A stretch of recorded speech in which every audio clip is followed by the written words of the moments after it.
ნუცა ქავთარაძისა და აჩიკო სოლოვაშვილის წყვილი საზოგადოებისთვის ცნობილია. ნუცა ცნობილი მსახიობისა და რეჟისორის გოგი ქავთარაძის შვილიშვილია. მათ 13 წლის წინ იქორწინეს. ჰყავთ ერთი შვილი სახელად სანი, რომელსაც 8 წლის მანძილზე ელოდნენ. ნუცა ახალი ჩამოსული იყო ბათუმიდან.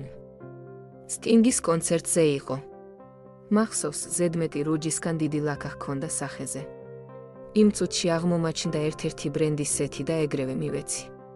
ამის შემდეგ დავმეგობრდით, აქედან დაიწყო ყველაფერი. ნუცა მანამდეც მახსოვს, პირველად პრესკონფერენციაზე დავინახე, ძალიან გარუჯული.